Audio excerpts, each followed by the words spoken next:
satisfies all. Ever feel you lost your voice? Prisoner without a choice inside.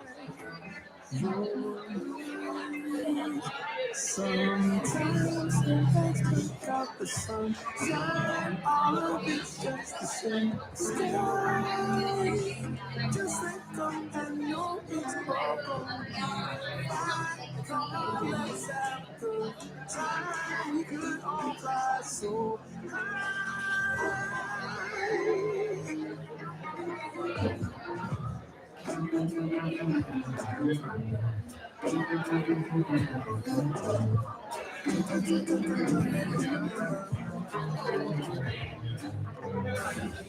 It's okay to be afraid. You don't gotta be okay. Just be you. The good news is that nothing lasts. They only live to pass. In time, you'll find. Sometimes rain clouds block out the sunshine, but all of it's just the same sky. Just let go and know it's all gonna be fine. Come on, let's have a good time. We could all fly so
It's all too much, yet somehow still not enough.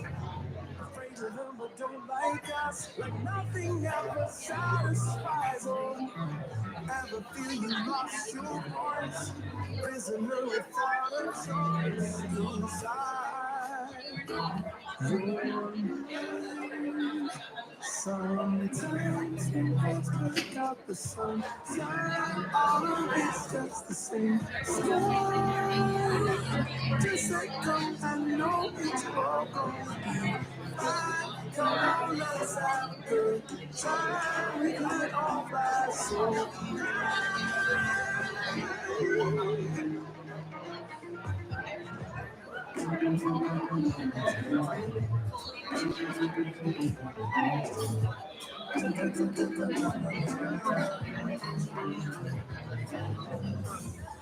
it's okay to be afraid. You don't gotta be okay. Just be you. The good news is that nothing lasts. Thankfully, everything will pass. In time, you'll find. Sometimes great that look out the sunshine. All of it's just the same sky. Just let go and know it's all gonna be fine. Come on, let's have a good time. We could all fly so high. So high we're flying. We won't space to time. We always have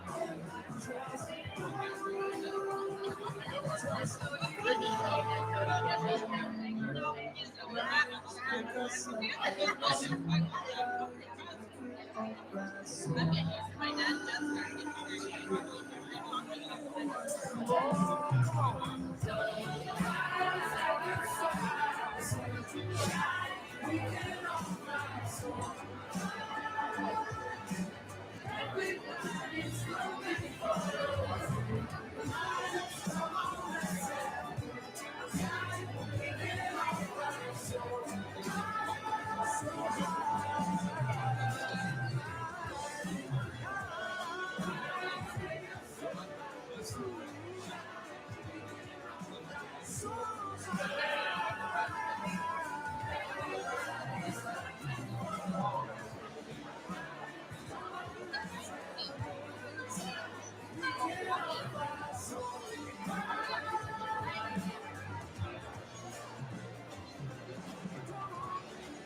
I see you are beautiful. Now I see you.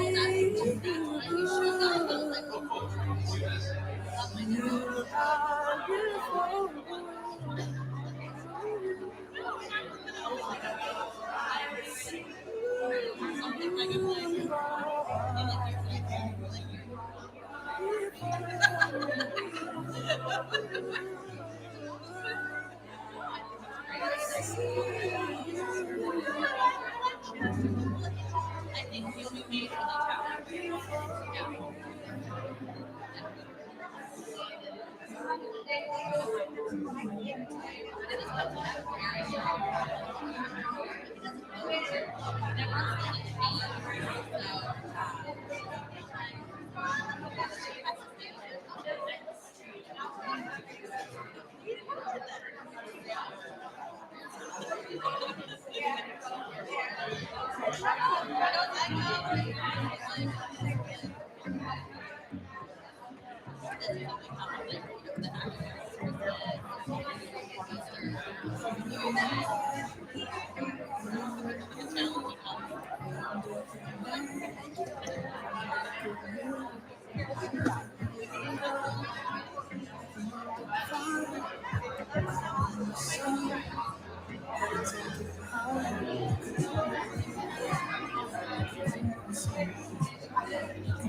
Good morning. Good morning. Did y'all enjoy your breakfast? Yay, thank you. If any of you would like to join our team, we usually get together through text, decide a menu, then we get all the food purchased, brought down here, and then we do a prep on Saturday over in the gym kitchen, which now that we have this nice big kitchen, you can get a lot of people in there. So if you want to be part of our food committee, just let us know. And then the other thing is you may not want to be a cook, but you may want to be helpful.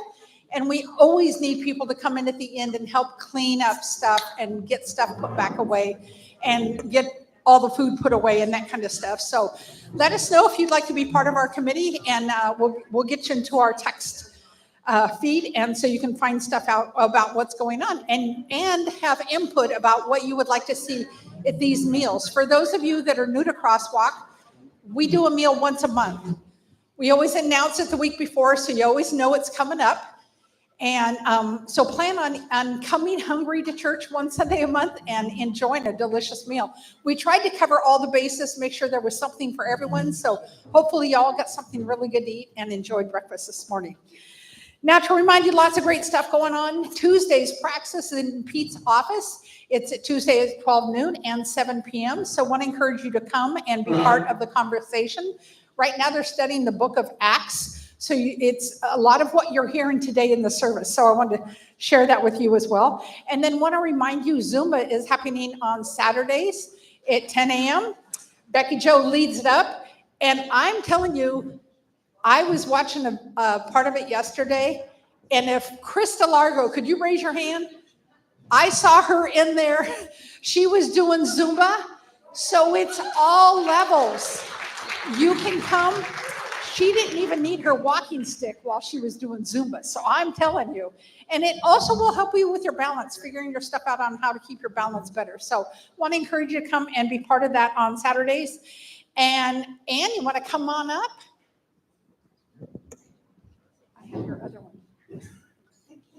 Good morning. So first off, thank you so much for all of you who have attended the last couple weeks on Wednesdays for our health series. We're coming up on the final week for August, which is on the heart. Keep in your noggins, November will be the next. But this week we have he has long titles, Dr. Jay Shubrook, and he's going to be discussing with us the future of diagnostic for heart disease. There's a lot of interesting new things coming about and how they're going to be treating heart disease. So please come at 12 and 6:30. Due to his work schedule, it will be live at the 6:30, and I will be presenting his presentation at the noon, but please do come. And also in your bulletin, you'll see a flyer. The Meadows has invited our community to come and join them where I will be doing a presentation. It's a 6-month series, but you can come to one or come to all. But they specifically know what we do here at Crosswalk and said, hey, invite your community. So here we are. Come to join us for that as well. And enjoy this lovely breakfast and the rest of the day. Thanks, Ann. Casey, you want to come on up? I said her name and I realized she was waving to someone. She probably didn't hear me. She's going to share with you about the picnic next Saturday. Good morning. Oh, gosh, first time up here. Okay, yeah, picnic next Saturday. Just wanted to go over kind of the little game plan of what we are doing, and hopefully you can come to some of it, all of it, whatever feels right for you. So planned activities are going to start around 4 o'clock, and that will be in the picnic space area. There's benches there, it's covered, there's paved past all the bathrooms and everything, so everyone should be pretty comfortable. We're gonna have board games going on. We have camp-inspired games happening, so think relay races, some good times, and we'll also have some long games happening. So come ready to have a good time. We'll start dinner. We're doing hot dogs, burgers, super relaxed, super fun, community time. If you want to come a little bit earlier, the pool is going to be open for 1 o'clock. So if you want to come, chill by the pool, bring a lawn chair, hang out, do some swimming. I think it's $5 to swim if you're interested in that. And the first 12 cars are free. So mention us when you come in. Hopefully there's still some spaces open. Carpool in. I think it's $10 after that, though, if you miss the 12-car buy-in. I think I covered it all in terms of we can definitely do some hiking in the morning if you want to come earlier. We don't have it planned right now because we didn't see any expressed interest per se, but Carrie is more than happy to lead a hike. Just check in with her, and if you want to do that, she'll do something for you. Otherwise, we'll probably be there a little bit later by the pool, so just come meet us, and then at 4 o'clock, we'll start some games and some dinner. Sound cool? And I was told to encourage you to bring the lawn chairs, that there's lawn around the picnic area. So if you're not comfortable sitting on the hard picnic tables for a longer period of time, bring some chairs that you can sit there on the lawn and be next to it. So also want to remind you, we do mindfulness meditation twice a month. So it's not this Sunday, but it will be next Sunday. So I want to encourage you, if you're looking for a way to learn more about meditation and trying to be present in the moment, it's a great opportunity for you to learn more about that. And now, Pete, come on up. Thank you, Dart. Good morning. So good to see all of you. Glad you're here today. Before I jump into teaching stuff, it's been a while since I've gone over this, and this is what I want to check out. This is just a very brief overview of kind of who we are and how we think as Crosswalk. Every church has their own way of doing things and thinking, and so do we. So our whole thing is all about this word shalom. It's a Jewish word. Most people associate it with peace, which is fine. That's kind of a surface level thing, but it's actually much bigger than that. It's a huge umbrella term that incorporates deep peace, well-being, love for all, harmony, all of these things that everybody wants in life in the world. This was Jesus's goal, and it was Jesus' goal because I think it was God's goal, and therefore it's our goal. This is what we want to see, and that all has to do with these words on the bottom of the screen: resurrection, renewal, restoration, reinvigoration, this whole idea of on earth as it is in heaven.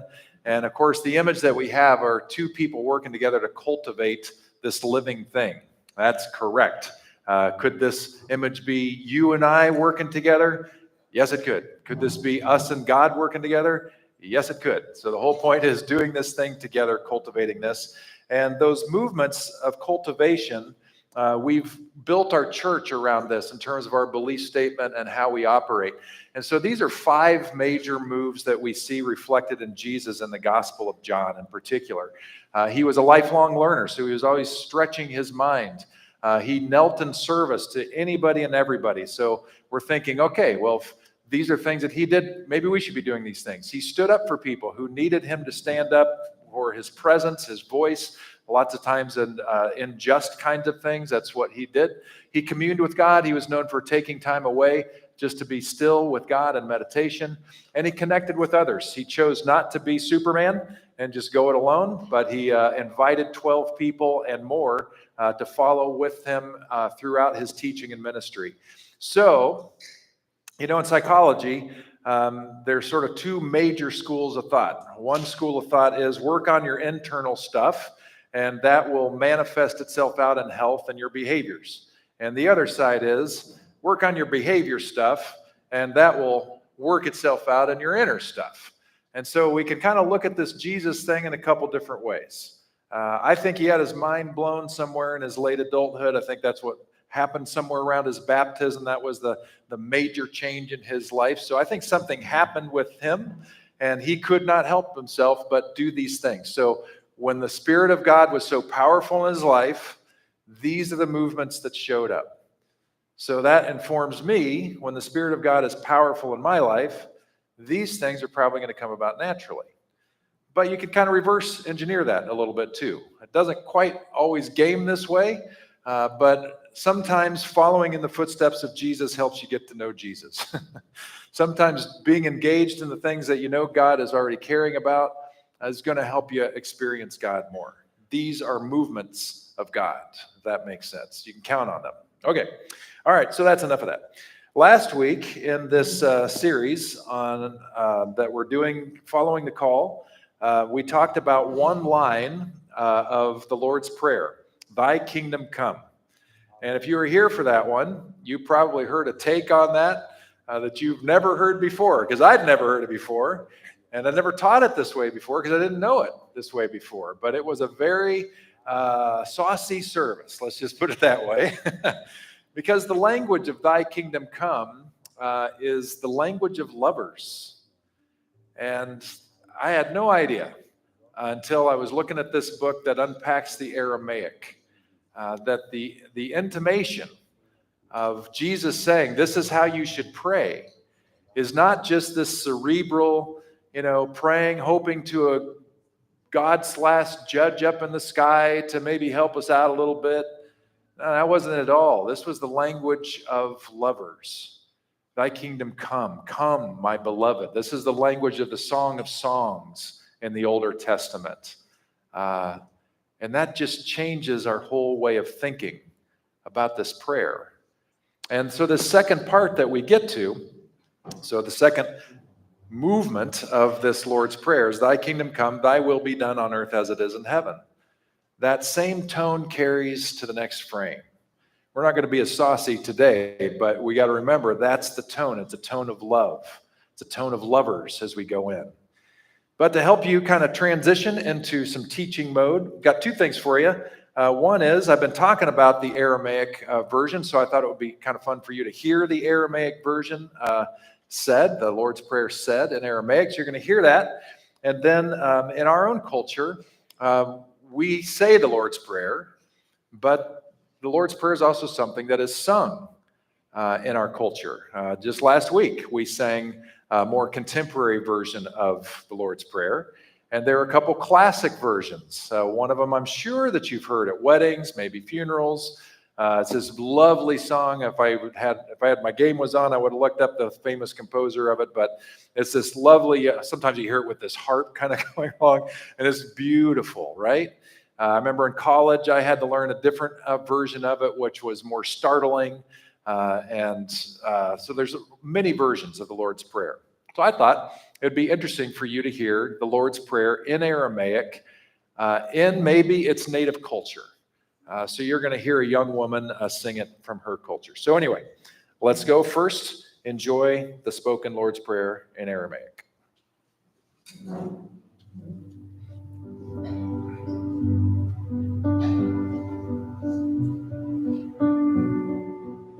Abunit bashmayo, nit kadash shmoch, tite malkutoch, nehwe sebionoch, aikanut bashmayo of baro, havlan lahmu, tsund konan yaumono, washbuk lan, haubain wahtohain, aikanu dofihnan, shbaken الحايوبين, ولو تعلان النسيون, إلو فاصولان من بيشو, ميتول دي لخي ملكوتو حيلو تشبحتو العلام المين أمين.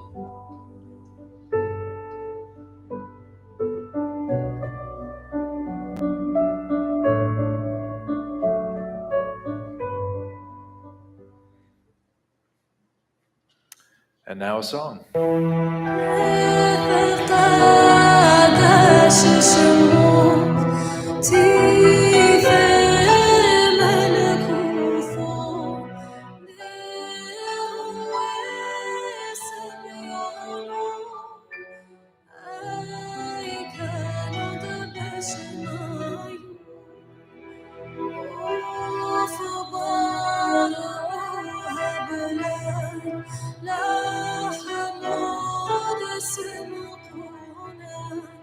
يوم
That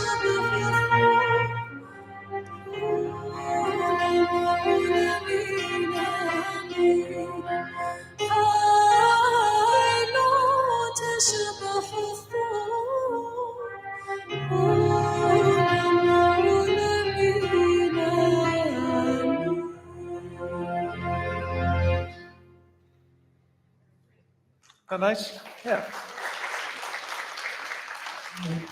Hey, before I go any further, I should have brought this up before I jumped to the teaching. Just a celebration point.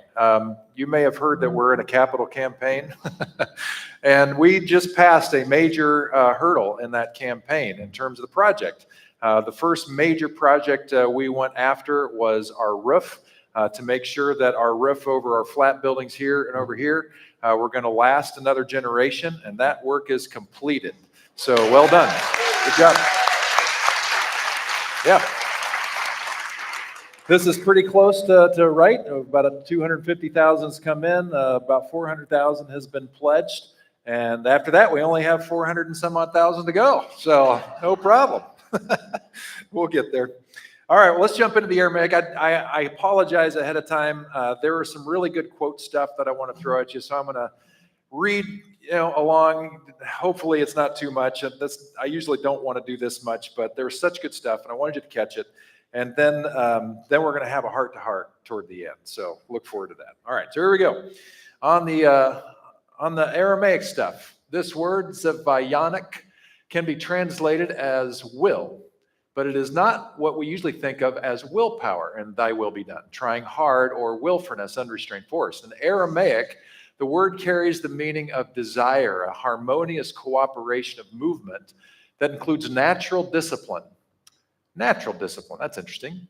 This kind of heart's desire means that one's goal or purpose has moved beyond the mental or ideal stage. It has become so much a part of oneself that one need no longer think about it. And so last week, again, talking about the language of lovers.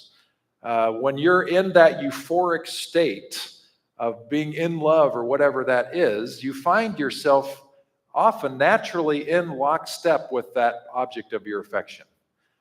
You just are. You don't know what to think about it. In fact, your brain kind of goes into a weird place. You've probably heard me talk about this before. There was a study done at Stanford University that students who were falling in love had the same brain problems that people who were highly buzzed after a party on Thursday night. Your brain is altered when this happens. And maybe some of that altering is you become less focused on yourself and more other-centered. And there's a weird thing that happens with that where you just kind of get each other and help each other out almost unwittingly. It's because you're that connected. Well, this Aramaic goes on. Ikana, just as in heaven, carries the sense of a determined desire toward consistency and stability. We pray that God's heart desire be done consistently through our lives in form, as it is in sound or word, and light, image or vision. I don't know if we think about this all that much. When we pray, thy kingdom come, thy will as it is in heaven, be done as it is in heaven. I wonder if are we thinking just, I just want world peace? But do we think about that in terms of the sound of that prayer being fulfilled, like the sounds coming out of our mouths? Is thy will being done that way? Or the vision that we may have in our brains about the world and the people in it, is our vision aligned with the heartbeat of God? That's what this is getting at.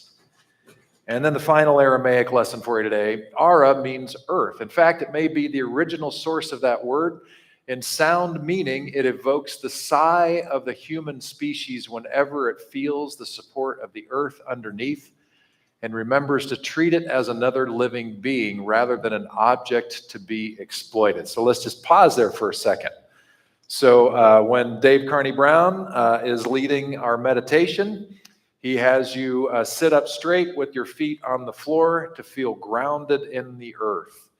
There is this practice, which is more practiced by Eastern traditions than we in the West, of really, truly grounding ourselves on this planet Earth and sensing it and breathing with this creation that we are a part of, not separate from. So it's interesting. That would have been the world and mind frame of Jesus. Behind that, the old Hebrew roots carry the meaning of all nature, all natural gatherings of mass and form produced by the universal R of that Arha, power with movement. From this root, this R and Ara, we also get our word ardor, which is another word for passion. So within this whole thing, you have this, you're asking for God's will, which becomes part of our own in a natural way. You're asking for this to be just as in heaven with our words, with our vision. And now we have this idea that even includes our passion. What are we passionate about? This guy, this scholar, Neil Douglas Klotz, he's the guy who gave us this Aramaic gem. And with each movement of the prayer, he gives us an adaptation or an interpretation of how this might be understood from an Aramaic language perspective. And so hear this poetry based on this one line from this prayer that you know well. Let all wills move together in your vortex as stars and planets swirl through the sky. Let us love beyond our ideals and sprout acts of compassion for all creatures. As we find your love in ours, let heaven and nature form a new creation. Unite the crowd within in a vision of passionate purpose. Light mates with form. Create in me a divine cooperation from many selves, one voice, one action. Let your heart's fervent desire unite heaven and earth through our harmony. Your one desire then acts with ours, as in all light, so in all forms. How many of you grew up saying the Lord's Prayer somewhere, some flavor? Yeah, lots of us. We hear it said here all the time at Crosswalk with all the recovery groups. Many of them end with this prayer. There is a theologian and missionary from the Presbyterian world named Robert McAfee Brown. This quote shows up in the book we've been following the call. And he offers this. He says, there's a prayer some people pray without admitting it. A prayer that a few people are honest enough to acknowledge is what they really desire. It goes, Our Father who art in heaven, stay there. We can cope with a God who is sequestered in some corner of heaven or even center stage, but far off, which is where we like our gods to be, safely removed from our dwelling place, and therefore no threat to us. That's honest. That's honest. There was a show, I can't remember the name of it. It was about this little town in Wisconsin. It might have been Picket Fences. I'm not sure. It was back in the 90s. This real quirky town. And there was this one episode. It was sort of a drama comedy thing. And one of the episodes, a young teenager, reportedly a virgin, was pregnant. And the whole town was in this whirl of, did it happen again? And they even go to court, about this thing.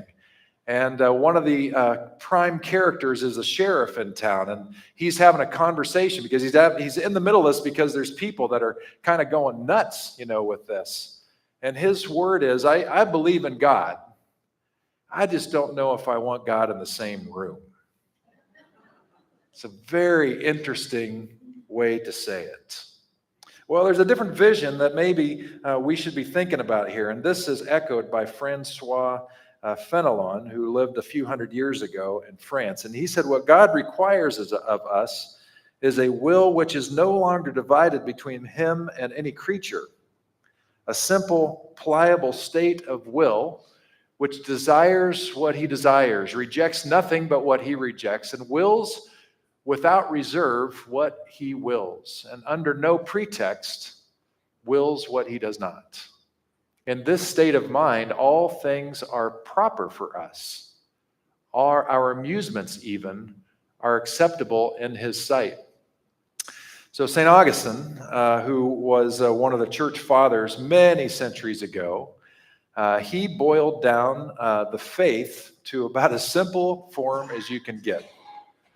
And he said it comes down to this: in its depths, love God and do as you please.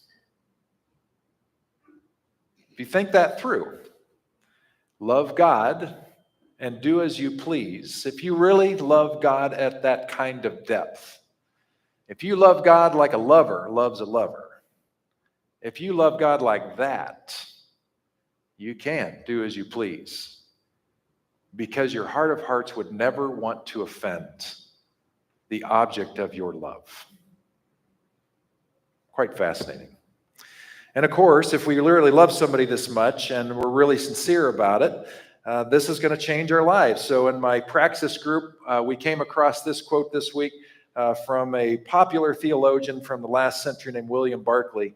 And in relation to some of the things we were looking in the book of Acts, he offered this. He said, unless our Christianity makes us kind, it's not real.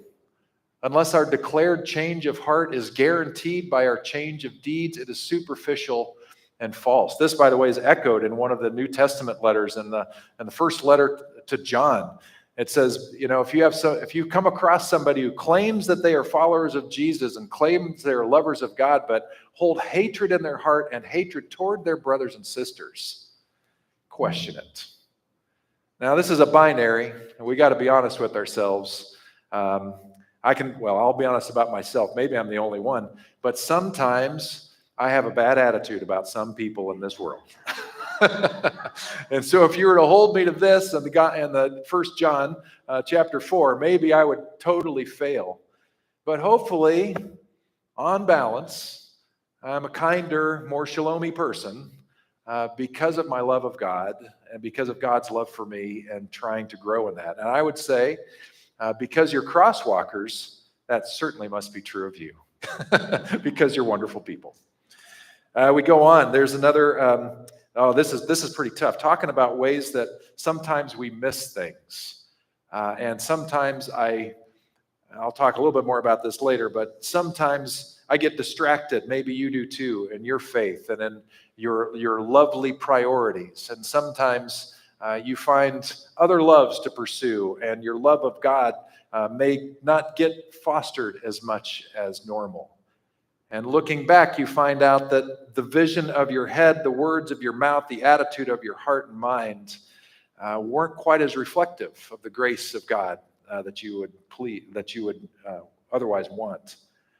Well, this woman, Chiara Lubich, who started a movement in Italy of helping people get along with each other better, she had this confessional statement to say: "And may our eyes be spared at least a little from seeing the knots lovingly tied by your mercy, tempered by justice, that have been placed where our blindness has broken the thread of your will."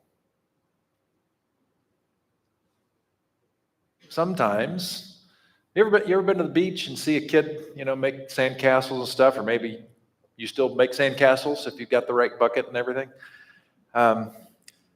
We kind of have this bully idea that, a bully in that scenario would come up to a kid's sandcastle that they just made and trample all over it. That's something an older brother would do to a younger sister, right? And sometimes I think that we sort of do that in the grand world that God is in and with. Sometimes wittingly and sometimes unwittingly, we find ourselves kicking over sandcastles, getting in the way of things that we're headed towards shalom. And for whatever reason, like I said, probably most of the time unwittingly, because you're wonderful people, we look back and realize that we've kicked over some sandcastles that somebody was all about. And I think that's kind of what this is getting to. Just a recognition, not to feel like we're awful people or anything, but maybe to humble us a little bit and to help us realize we don't always get things right. Well, one of my faith heroes, his name is Walter Rauschenbusch. You've heard me talk about him last week and long before that. He lived his life over 100 years ago, and he was the guy who really, because of his work, the term social gospel came into fashion. And at his time, because of his work in church history, he became world famous for talking about how people of faith should be all about looking after the social ills that are all over the world at all times. And he had firsthand knowledge of this. He was a pastor before he was a seminary professor. He was a pastor of the Second German Baptist Church just adjacent to Hell's Kitchen in New York City. That region or that large neighborhood is still a place in New York City, still called the same place, and it still struggles. Because over 100 years ago, it was a place where mainly Irish immigrants would come, seeking refuge in a new land because they were escaping the famine in their own, and their generations came over here trying to rebuild a life. And this was during, the peak of the Industrial Revolution, and there weren't a lot of farm jobs, which maybe they were more accustomed to, so they went where the work was, and that was in the cities. And it wasn't just the men who worked, because there weren't labor laws in place, so women also worked themselves to the bone, and so did the children, all just trying to eke a living. And the only place they could afford to live was tenement housing that was put up by those industrial leaders.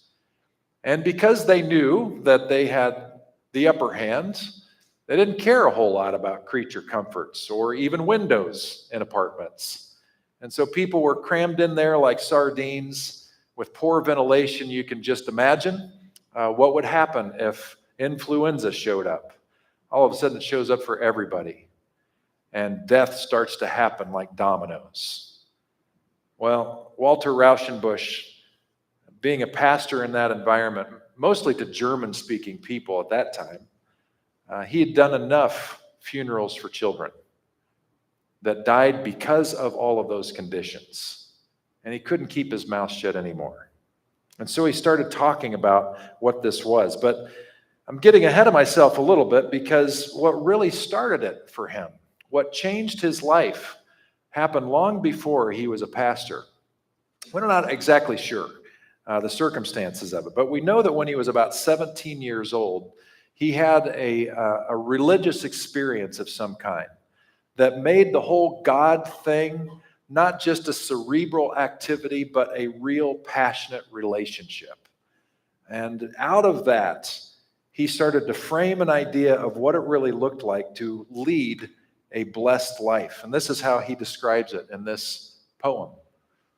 The blessed life. The main thing is to have God, to live in God, to have God live in us, to think God's thoughts, to love what God loves and hate what God hates, to realize God's presence, to feel God's holiness, and to be holy because God is holy, to feel God's goodness in every blessing of our life and even in its tribulations, to be happy and trustful, to join in the great purposes of God, and to be lifted to greatness of vision and faith and hope with God.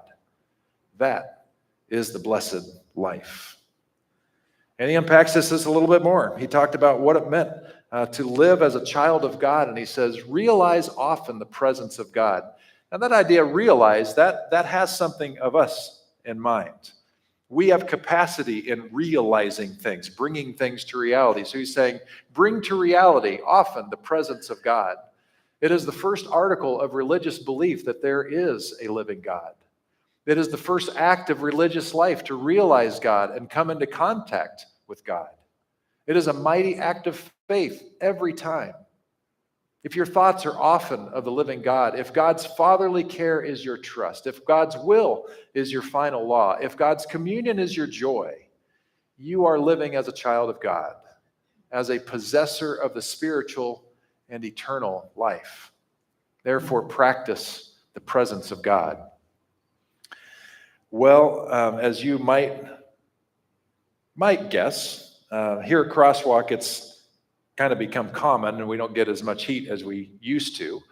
But as what has happened for Walter has happened to us, where he started to speak about what he was seeing in the tenement structures, in the rules that the industrialists were putting on the factory workers. There were some horrific examples from that day and age. There was one particular fire where this entire factory was completely employing women. They were the only workers, and there was a fire that broke out in the factory, and none of the women could escape because they chain locked the front door and all of the exits to keep the workers inside because they didn't want them taking breaks or leaving work. And it was like hundreds of women died because that's the kind of madness that we're talking about. And he just couldn't shut up about it. So he'd talk about it. And in time, people would get on him for talking about politics and say we should keep politics out of the church. The faith is about personal piety, making sure that you experience salvation and know that you're forgiven and know that one day you will go to heaven. That's what it's all about. The problem is that Walter Rauschenbusch was a biblical scholar and church historian. And he knew from his own reading of the Bible, both the Older Testament and the Newer, that there is a theme throughout of God caring, either spoken of as if the voice of God, or through the prophets, or through all sort of action, that God actually cares about the things that are happening in the world and wants the people of God to do something about it. And that Jesus, even though so much of our liturgy and the church, capital C, is so much focused on forgiveness and knowing there's an afterlife and you get to go there and all that, the years that Jesus was doing his thing was so often about this is a wrong thing that's happened in the world and this is what you need to be doing about it. He couldn't look away from it. And then when he looked through history and the history of the church, he saw champion after champion of cause after cause after cause that needed to be addressed. So he and his contemporaries were championing the cause at that time. And because of their collective work and voice, they did help laws get changed. And so women and children were protected in the work environment, partly because they did their thing. And one of the things he wondered about is if our whole point is to have this blessed life living as a child of God, what does that look like? And if a life well lived is an actual worshipful act toward God, perhaps the best, what does real worship look like?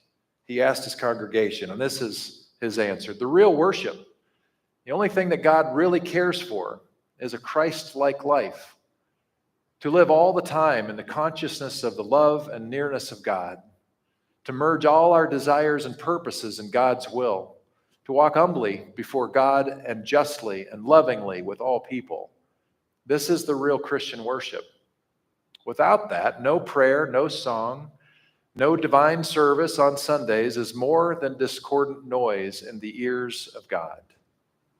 A loving and pure life is the true liturgy of Christian worship. Unfortunately, I don't know that when our culture thinks about Christian people, I don't know that is what comes to mind. In fact, statistically, we've talked about it around here. We know it isn't. This idea of a loving, pure life, loving everyone, being welcoming, that's not how our culture at large views people of faith. And that's a problem. You know, there's a story. I got to tell you, I mentioned this in the first service too, and I don't have anything new since the first service, so I'll tell you what I told them. That this teaching I've been struggling with, not because it's complicated or confusing. It's very familiar. You know, many of you have spoken this prayer so often, and so many of the themes are just really obvious, and been having a hard time figuring out how to land this, and that itself, anytime I struggle with this kind of stuff, I got to start asking my question: what's going on here? And process. Why is this? Where's the hesitation? What's in the way? Process what's in the way. And so, like, even in my blog today, and I thought about giving you yet another slide, with some ideas about how to, live this prayer out, and, recommend, you download the app 5Calls, so you can be politically engaged in appropriate ways. And, at the click of a button, you can contact your local representative to say, hey, what about this? What are you doing about that? And other things, getting connected to, Adfonts Media, so you can be fully aware all the time, just how biased is the news that you get, so what you're hearing is biased and how much and all that. Well, that'd be kind of helpful, but all of it just was landing flat. Or maybe it was, make sure you're in the loop for the next protest rally, to let people know, globally, we're not happy with some of the things that we're seeing, and that kind of a thing. And that, I don't know, none of that really was lighting my fire. And my experience is that if it's not lighting my fire, it's probably not going to light your fire. And so then I started thinking about a story that Jesus told. He made it up. It's probably his most famous parable. And this one in particular, you know it probably.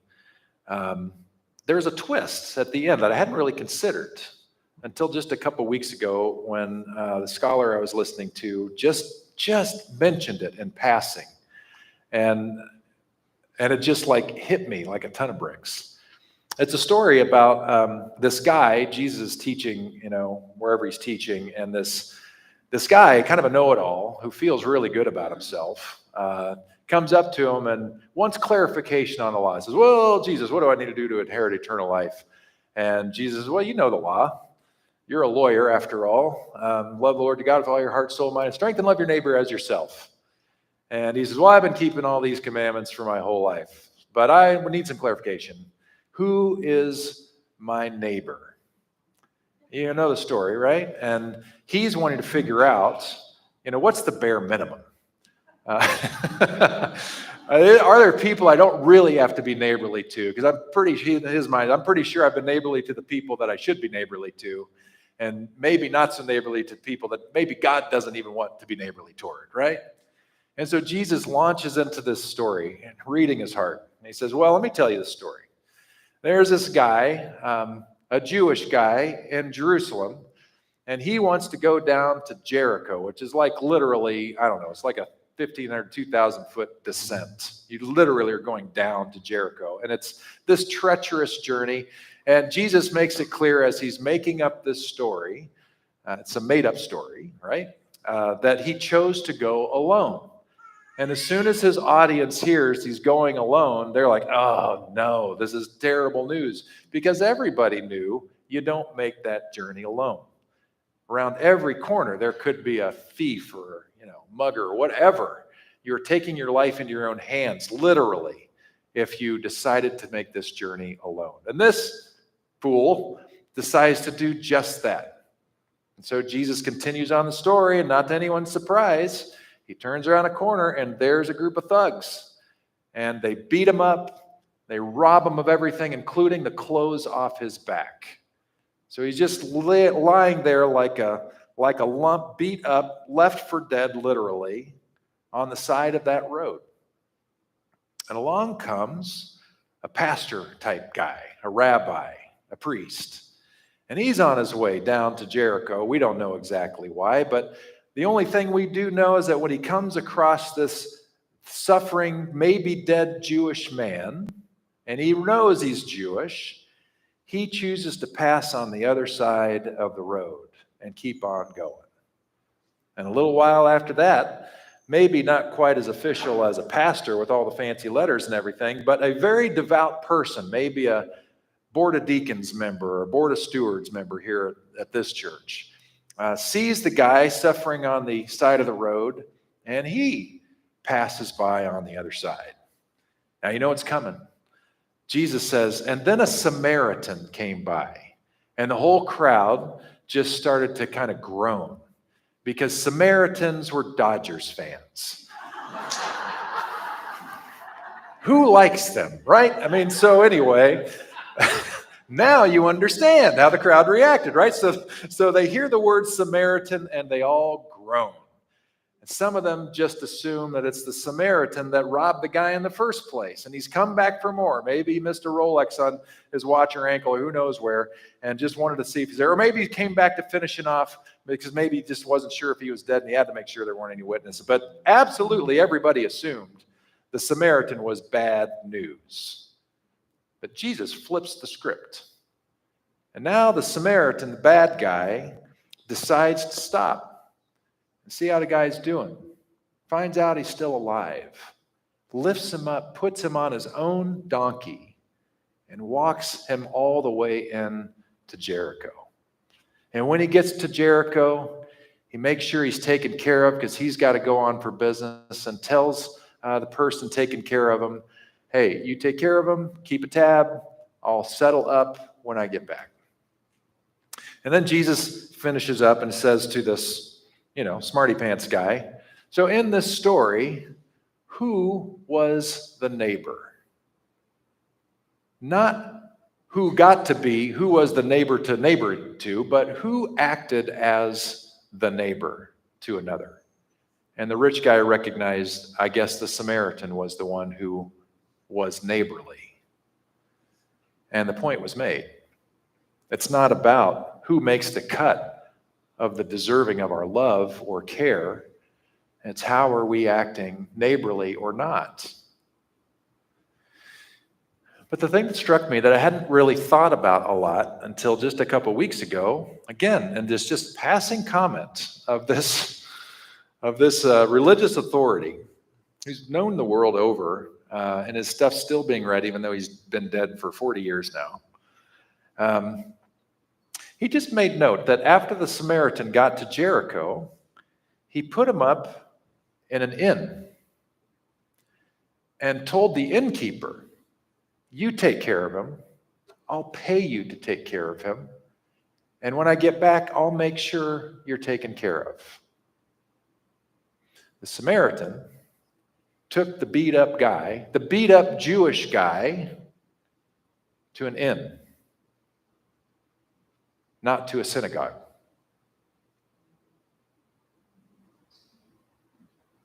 He took a Jewish man to an inn, not to a synagogue. Now, Jesus is making up this story. We can't get too literal with it. We can't get to a place where maybe he had a lot of Marriott points and it just made sense. We can't go there. We can't go to the place of, he was a Samaritan. He wouldn't be caught dead in the synagogue, wouldn't risk it. No. Jesus is making a subtle point here. The Samaritan already has confidence. Because even though the Samaritan may have come across this guy after the first two Jewish guys, the guy who's making up the story knows where it's going. And the guy who's making up the story knows that two Jewish leaders are going to pass by, and the Samaritan is somehow, because Jesus is the guy in the mind, knows that's happened. It's almost like the Samaritan knows this guy's not going to get the care he needs in his faith community. And so I'm going to take him somewhere else. That's happening right now in our nation. It has been for many decades. We've been on a trajectory since the 60s, really, of fewer and fewer people having hope that the church that claims to be, an agent of the love of God is actually going to deliver when it really needs to. In fact, we've made it even worse, at least in the, public arena, where we're more famous for telling people to go to hell than we are from rescuing them from it.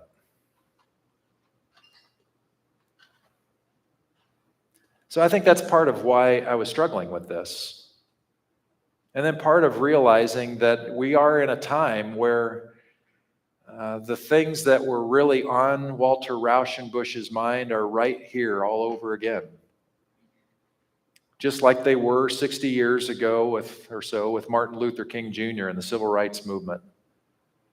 And now they're resurfacing again. And it's just like, when are we going to get this? That we actually need to love everybody.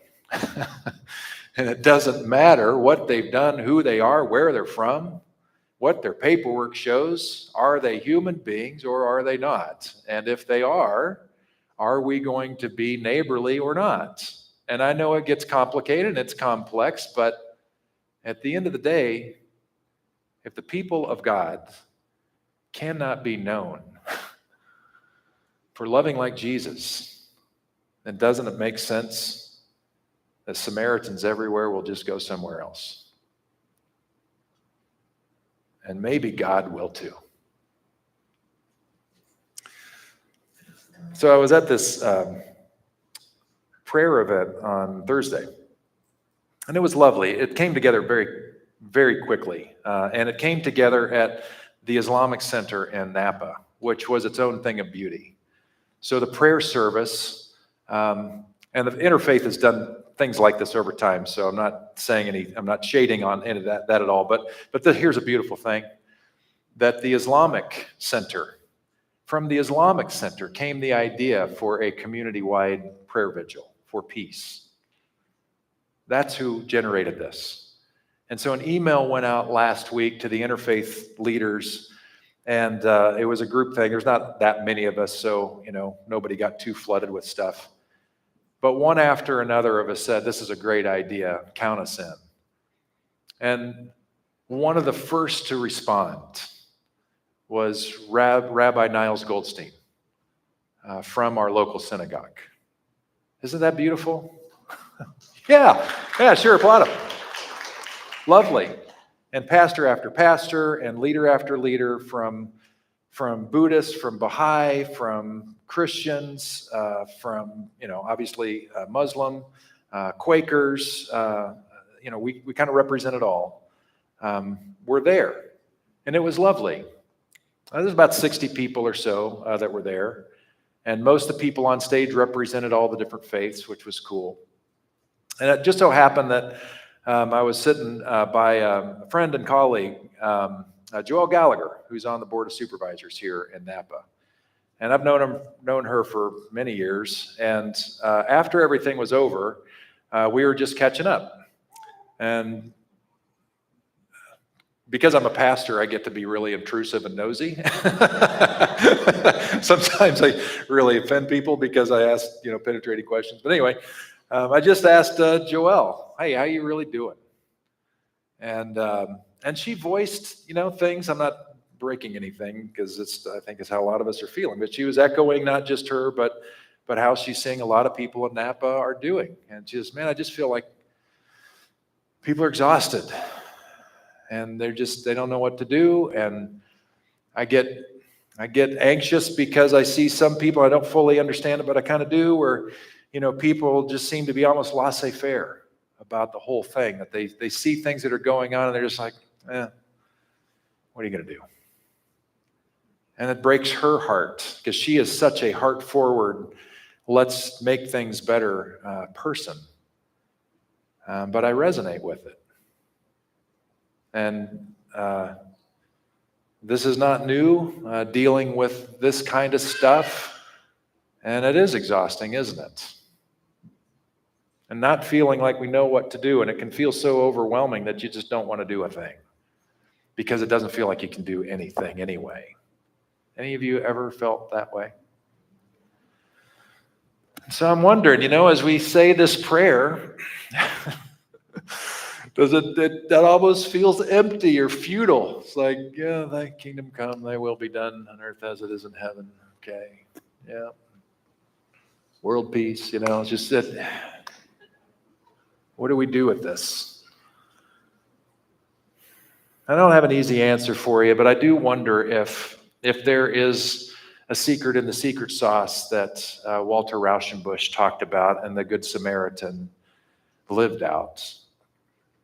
That is the reason why Walter Rauschenbusch started to write the way he did and speak into the things he did. And it had much more to do with something other than a cerebral moment. So it wasn't a logical thing where he looked at the stats and figured out, okay, now enough people have died. Now enough people are terrified and are staying inside their homes because they're afraid of ICE. And there are stories, swirling about even in Napa County. ICE is here, no ICE is there. And Joel even told me, he said, most of these are not true. One or two perhaps, but most of them are not. But the impact is there because it's shutting people's lives down. And that's going to have an effect in lots of different ways. So it's not a logical thing. This isn't an intellectual thing like, okay, we've decided that now it's bad enough. That's not the genesis of the solution that's going to be creative and that will sustain us. It's something deeper. And it gets back to thy kingdom come. It gets back to us remembering who our lover is. Who it is we are addressing. Not a God that we hope stays out there in the distance, but a God that we desperately need here. A God that we need to remember has called us into love. Sometimes despite us and all the knots that we cause this God to mend in the threads of the tapestry that God is trying to weave together. The God who rebuilds the sandcastles that we stomp on. That is the God who continues to come again and again and again as a lover to beloved. As we are saying, come, God is saying, no, you come. I love you. And that won't change.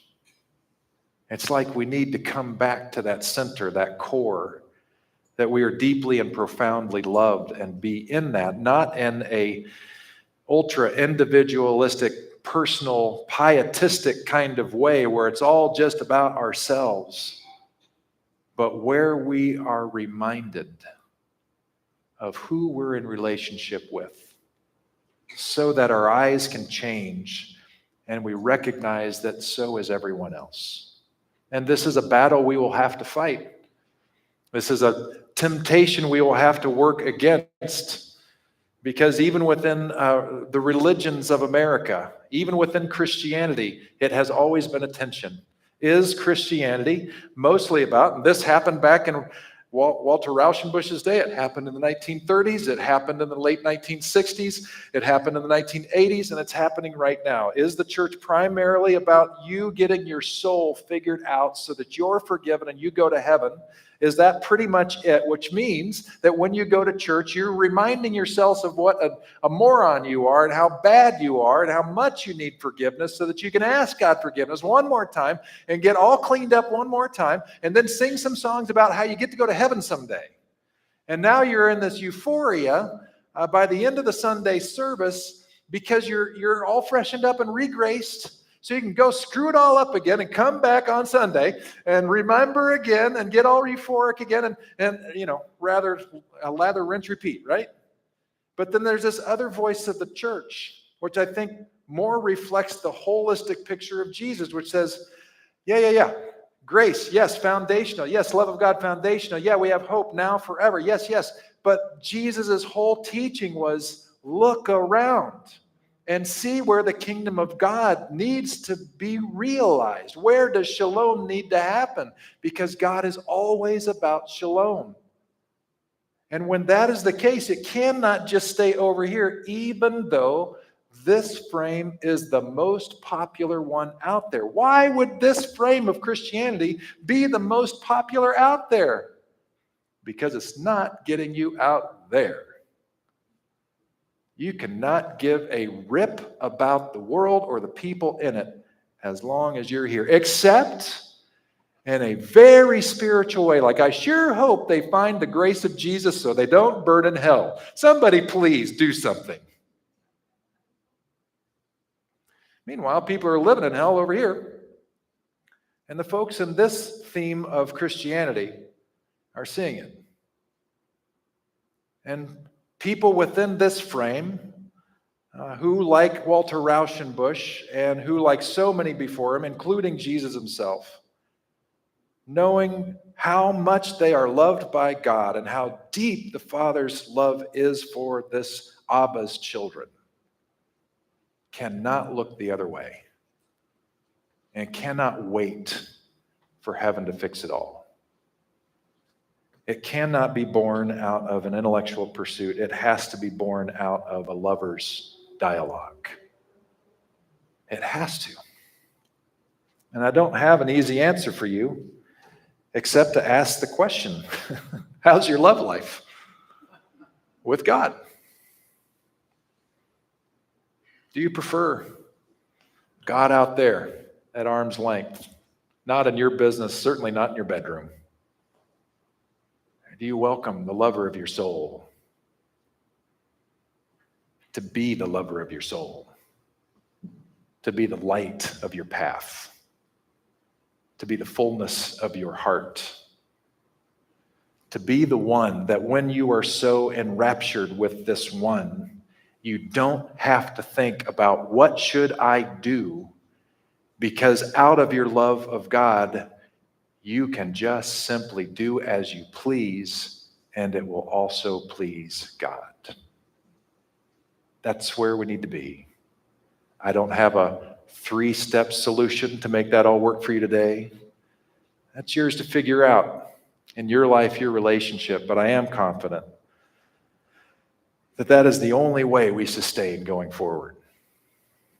And really, honestly, that's the only way we become the kind of people of God that God wishes us to be. Motivated by the shalom that has saved us, headed toward the shalom that God desires, and every step of the way in between, measured and marked with the same shalom. Let's pray together.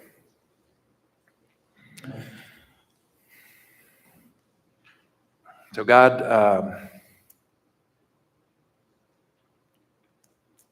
we need help. Well, at least I do. So I'll just talk for myself and everybody can listen. I need help. I need help because I get distracted by all that needs to be done. I get distracted by the pain and suffering that has increased for some in the last 9 months. I get distracted by my own anger, my own upset, my own frustration that we continue to repeat history, and we never seem to want to learn how to avoid that. And instead of making me love you more, God, it distances me from the love that you want to have and share. And so I guess I'm asking a ridiculous thing, an audacious thing, an embarrassing thing. I'm asking you, God, if in your kindness and your love, can you help woo me back? Can you help win me over all over again?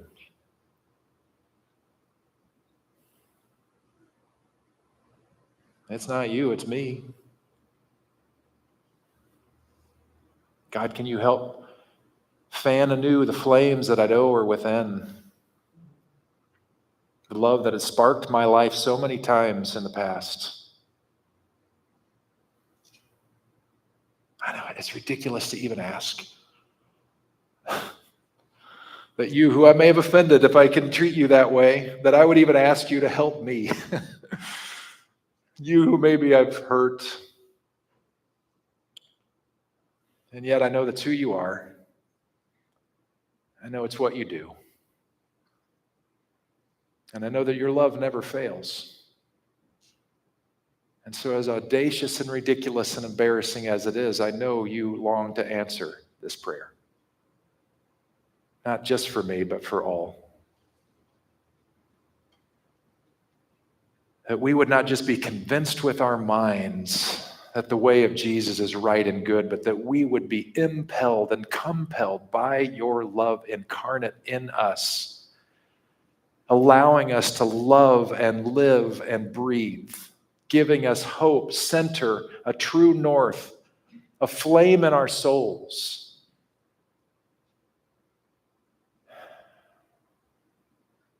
May you fan that into flame. May you help us. Help us love you. Help us believe in you. Help us get back to that space where we long to be, not just for our own spiritual enjoyment and peace, but that we might be your servants in a world that needs your love and grace. May it be true. May it come true. May we be open. May we say with new passion, thy kingdom come.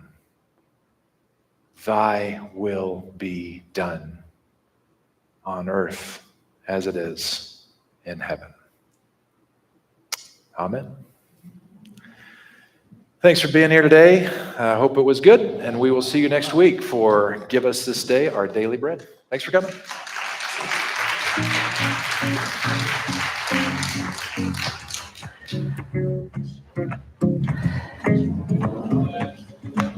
I'm a million eyes looking in a mirror. I'm death alive, flowing like a river. I'm holy girl, let the world on fire. I'm in the sound.